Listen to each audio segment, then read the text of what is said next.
This is Dr. Erich Fromm, one of the most influential psychoanalysts in the world. A man whose work has been hailed as a significant step forward from the theories of Sigmund Freud. Recently, Dr. Fromm said, "There has never been a better society than in the United States in 1958. But, he added, if the United States goes on in the direction it is now taking, it is in serious danger of destroying itself. We'll find out why in a moment.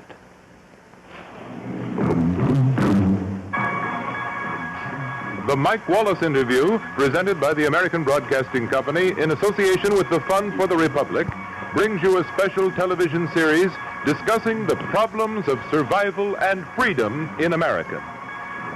Good evening, I'm Mike Wallace. In recent weeks, we've been discussing the problems of a free society and what it must do to survive.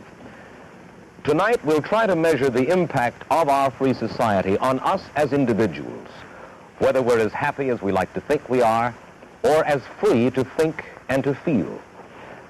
Our guest is Dr. Erich Fromm, a psychoanalyst and social critic who is internationally renowned for his studies of men and their search for freedom.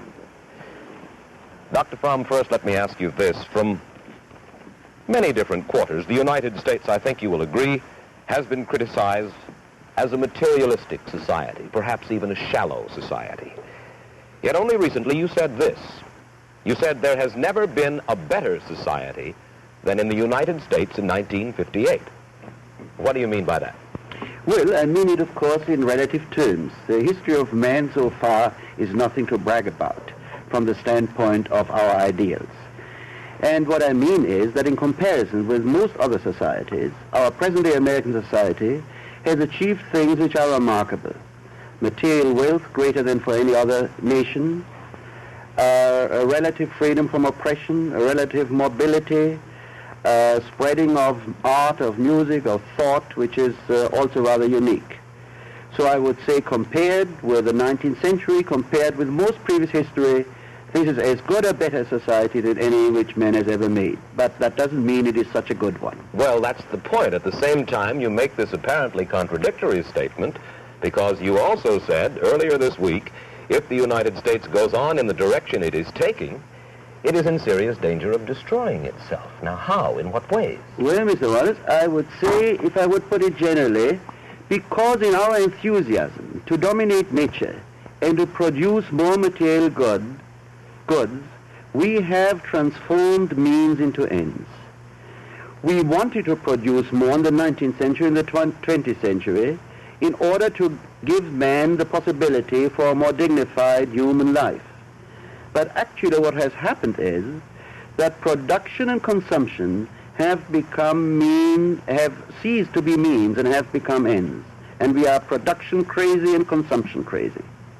Well, I would like to get your views, with that as a background, I'd like to get your views as a psychoanalyst on specific instances, on what is happening to us as individuals. For instance, what would you say is happening to man, American man, in relationship to his work? I think his work is to a large extent meaningless, because he is not related to it. He is increasingly part of a big machinery, social machinery, governed by a big bureaucracy. And I think American man unconsciously hates his work very often because he feels trapped by it, imprisoned by it, because he feels that he's spending most of his energy for something which has no meaning in itself.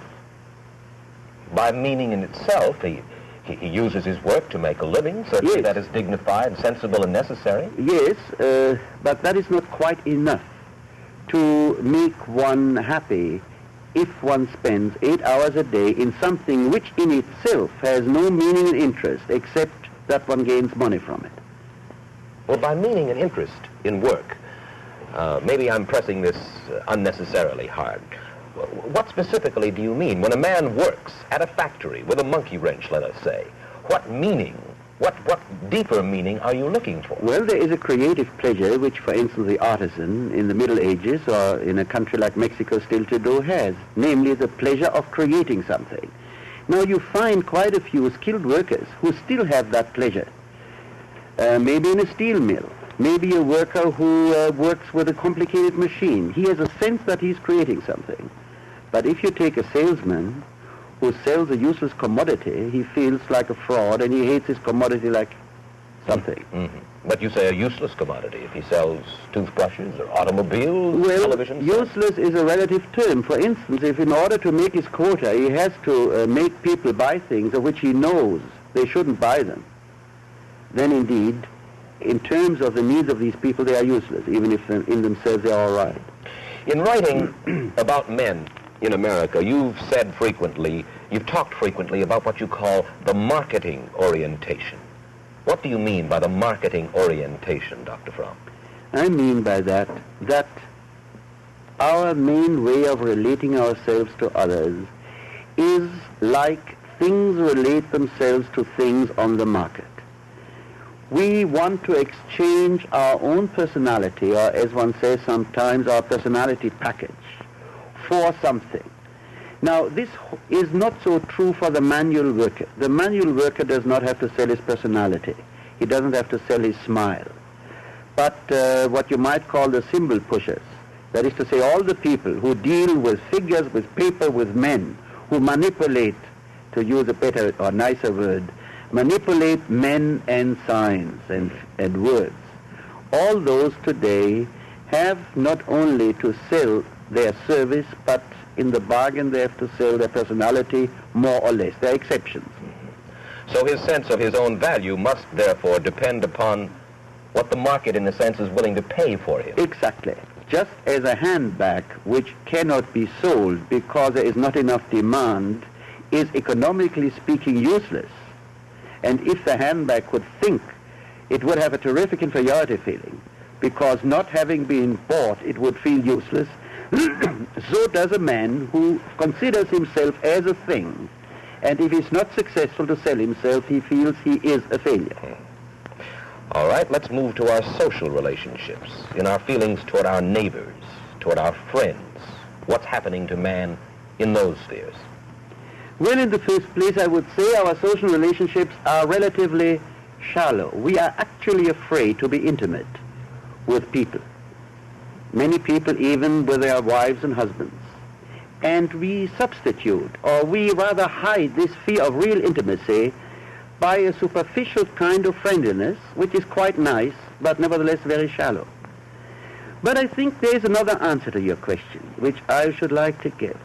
Actually, if you take the average American, and studies have shown that, he is really concerned only with private affairs, that is to say, with his health, his money, and family affairs.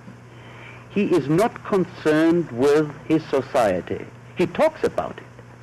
But, you know, if one speaks of being concerned, I mean something about which one loses one's sleep sometimes. Mm-hmm. And the average American never loses his sleep about affairs which relate to his society and to our whole country.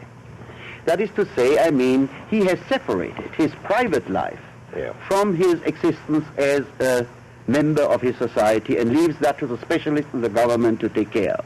Do you think that that is happening to American man? And of course we're speaking not only of American man, but American woman as well here, Dr. Fromm, in relationship to his politics, to his political beliefs? Yes, indeed. We have in the same way relegated our own responsibility in what happens to our country to the specialists who are supposed to take care of it, and the individual citizen does not feel that he can judge and even that he should judge and take any responsibility. I think there are quite a number of recent developments which show that. Like for instance? Like for instance that we are confronted with the possibility of a war of such destruction that the whole existence of our nation and of the whole world is at stake. And yet, people know it. People read it in the newspaper. People read that at the first attack, 100 million Americans might be killed. And yet, they talk about it as if they were talking about something being wrong with their carburetor of their car, perhaps. Actually, they have paid more attention to the danger of a flu epidemic than to the danger of the atomic bomb. Because... Don't you think that's a little overstatement, Dr. Fromm? Well, I wished it were, because what I see is relatively few people who experience, who feel the danger which we are threatened with, and who feel the responsibility of doing something about it. Well, maybe when you talk about the responsibility of doing something, maybe it simply is this, that we find it very difficult to make ourselves felt in this amorphous society in which we live. Each individual would want to do something, but would find it difficult to make himself felt. Well, I think here you point out to one, really, of the basic defects of our system, that the individual citizen has very little possibility of having any influence, of making his opinion felt in the decision-making. And I think that in itself leads to a good deal of political lethargy and stupidity. It is true that one has to think first and then to act. But it's also true that if one has no possibility of acting, one's thinking kind of becomes empty and stupid. Let's talk about the man in relation to his love, his marriage. Well, I would say love is something everybody talks about, and the need for love is one of the most basic needs of man, namely the experience of union with another being, of becoming one with another being. And yet I would say that love today is a relatively rare phenomenon, that we have a great deal of sentimentality, we have a great deal of illusion about love, namely as something one falls in, but the question is that one cannot fall in love really. One has to be in love, and that means that loving becomes, and the ability to love, becomes one of the most important things in life. Why is it so difficult for us to be in love as human beings? What is wrong with us, as you see it? Because we are concerned with things, we are concerned with success, we are concerned with money, we are concerned with instrumentalities. And the most important things we talk about on Sundays are things to which we pay very little attention. Love is not easy. All great religions postulate love as one of the greatest accomplishments. If it were that easy, or as easy as most people think, certainly the great religious leaders would have been rather naive. Well, you mentioned what we think about, or what we talk about anyway, on Sundays. What about man in relationship to his religion? Well, I think here we find the same phenomenon. We have a religious renaissance today in America, yes, as many people say. I would say this religious renaissance, 90% of it is the greatest danger true religious experience has ever been confronted with. Why? Because what is attempted in this so-called religious renaissance is kind of a mixture between Dale Carnegie, how to win friends and be successful, and the norms of the Bible, of the Old and the New Testament, and in a kind of clever and sometimes not so clever way. People try to combine the two. Well, that is actually very much the contrary of the spirit of our true religious tradition. I could put it in another way, Mr. Wallace. I could say this. Men today, being concerned with production and consumption as ends in themselves, has very little energy, time to devote himself to the true religious experience. So when you say the true religious experience, what do you mean by that, Doctor? I mean by that the capacity to feel deep love, deep oneness with my fellow man, with nature, and if I were religious in the conventional sense, I would say with God. But it doesn't matter whether one uses God or doesn't.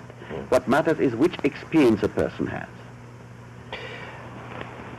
The picture that you draw is of a society, and we're talking now basically of Western society, of American society.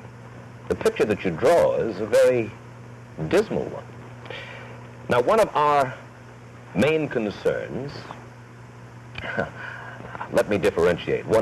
Of course, our main concern as human beings, certainly in this part of the world, is to survive and to stay free and to realize ourselves. How does all that you've said affect our ability to survive and to stay free in this world that is now in crisis? Well, I think you touch upon a very important point here. Namely, we must make a decision of values. If our supreme value is the development of the Western tradition of a man for whom the highest thing in life is man, for whom love for man, respect for man, and the dignity of man are supreme values, then we cannot ask the question in the sense, if it is better for our survival, might we drop these values? If these are supreme values, and then they are there, and whether we live and we die, we shall not change these values. But if we begin to say, well, maybe we can cope better with the Russians if we also transform ourselves into a managed society, if we, as somebody put it the other day, train our soldiers to be like the Turks who have fought so bravely in Korea, if we are willing to change our whole way of life for the sake of so-called survival, then I think we do exactly that which threatens our survival. Because our vitality, as the vitality of each nation, rests on the sincerity and depth of the faith in the ideals which it announces or pronounces. I think our danger is that we talk one thing and we feel and act another thing. How do you mean? I mean, we talk about equality, about happiness, about freedom, and about the spiritual values of religion and about God, and in our daily life we act on principles which are different and partly contradictory. All right, if I may ask you now to define. You mention equality, happiness, and freedom. Well, I'll try. By equality, one once understood the equality in the very same sense in which the Bible speaks of equality, that we are all equal in as much as we are created in the image of God. Or if I don't use theological language, that we are all equal in the sense that no man must be the means for the purposes of another man, but each individual is an end in himself. Today, we talk a lot about equality, but I think what most people mean by it is sameness, that everybody is the same, and they are afraid if they are not the same, they are not equal. And happiness? Well, happiness is a very proud word of our whole cultural heritage. I think if you ask what people really mean by happiness today, it is the experience of unlimited consumption, the kind of thing Mr. Huxley has described in The Brave New World. Mm-hmm. I think if you would ask people what their concept of heaven is, and if they were honest, they would say it's a kind of big department store with new things every week and enough money to buy everything new. Happiness today, I think, is for most people the satisfaction of the eternal suckling to drink in more, this, that, and the other. And what should happiness be? Happiness should be something which results from the creative, genuine, intense relatedness, awareness, responsiveness to everything in life, to man, to nature. Happiness does not exclude sadness. If a person responds to life, he's sometimes happy and sometimes sad. What matters is he responds. And the third, was it democracy or freedom? Well, it's all these words are used now rather indiscriminately. I would say democracy once meant organization of society in the state in which the individual citizen feels responsible and acts responsibly and participates in decision-making. I think what democracy means today in reality is to a large extent manipulated consent, not forced consent, manipulated consent, and manipulated more and more with the help of Madison Avenue. Well now that we have stated the indictment, tell me, how did we get this way? What happened to us? Where did we get off the track, Dr. Fromm?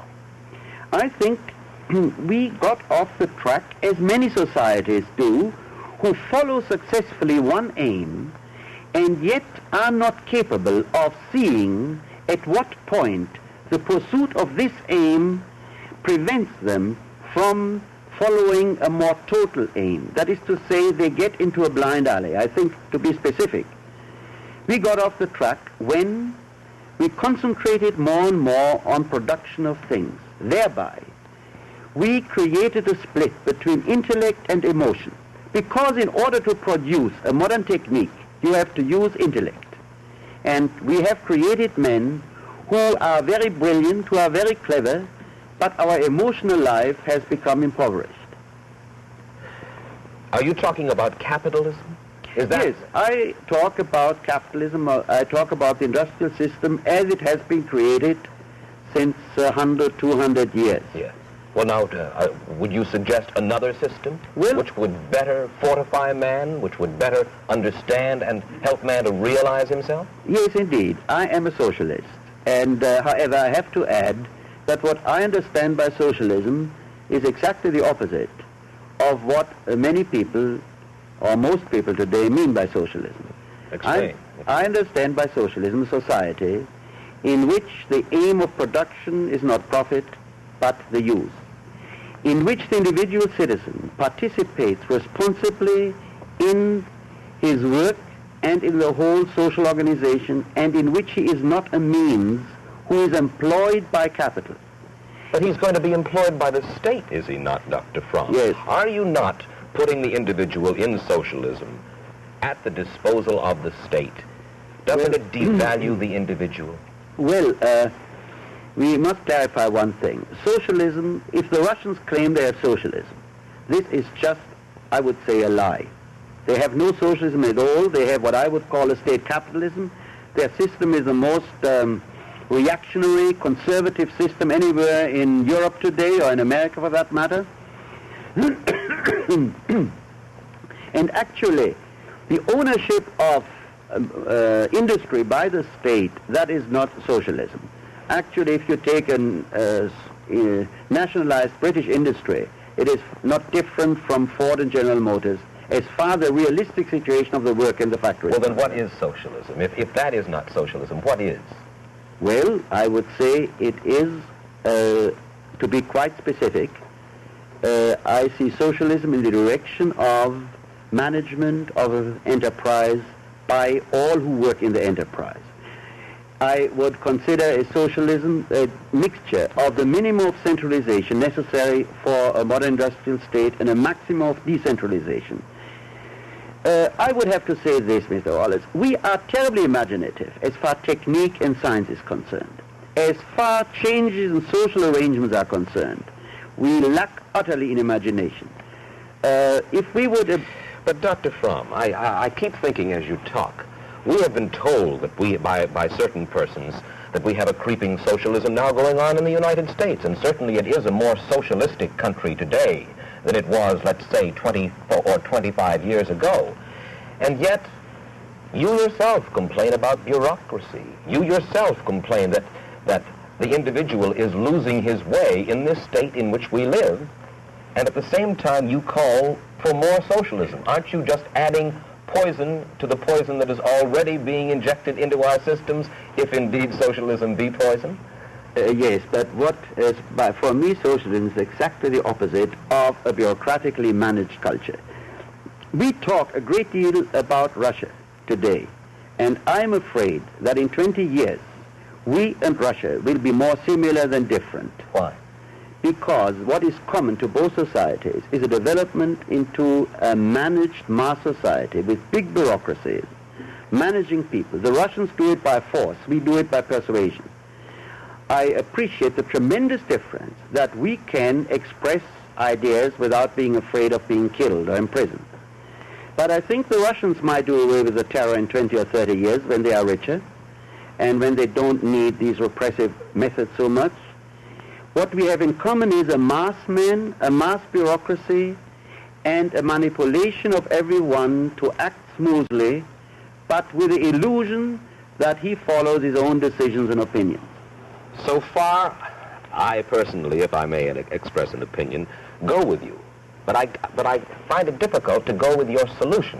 I go with your diagnosis, but not to your cure, because I don't understand your socialism, I guess. Well, you see, that is so difficult because the Russians have succeeded in one thing. They have sold the world the idea that they represent socialism and the ideas of Marx.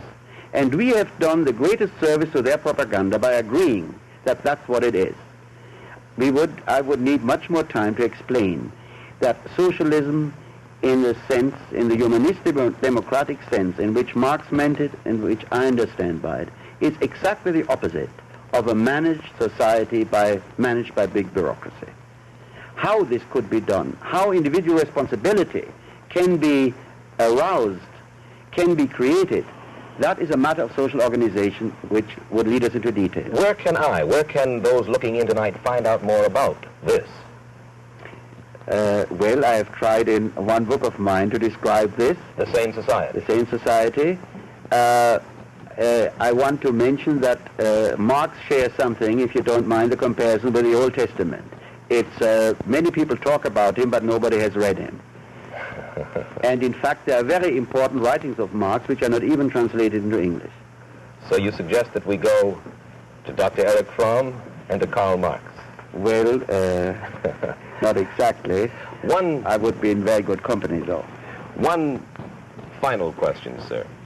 In reading your Sane Society, and you only have, I'm sorry to say, a half a minute to answer this, I feel a certain despair in Erich Fromm about the future of the world. Mr. Wallace, I feel worried, deeply worried, only about one thing, the possibility that we fall, that we cannot avoid an atomic war. And the only concern which I have today is that we have a policy, a foreign policy, which enables us to avoid a catastrophe which, if one understands it properly, is undescribable. Short of that, I have a tremendous faith in the possibilities of man which have shown in his past, and I believe if we avoid war, we shall be able to revive our real vision of life, but that we must see it, and therefore that we must be critical to where we are. Thank you, Dr. Fromm, for coming and spending this time with us. Whether or not one agrees with his solution, Dr. Erich Fromm points to a pressing problem. As he sees it, America tends to worship machines instead of men. We seem to prefer success to sanity. A society that is politically free, says Dr. Fromm, should guard against this kind of spiritual enslavement. Next week, we go after the story of the American citizen and his political party. Our guest will be one of the major figures of this period. You see him behind me. He's Adlai Stevenson. If you want to know what control the voter has over the policies of his government, if you want to find out the effects of radio, television, and the press on political candidates and campaigns, and if you want to know which has the greatest influence on public policy, the political party, the private citizen, or special interest groups like the Farm Bloc, the labor unions, the National Association of Manufacturers, or the American Legion, we'll go after those stories from Adlai Stevenson next week. Till then, Mike Wallace, good night.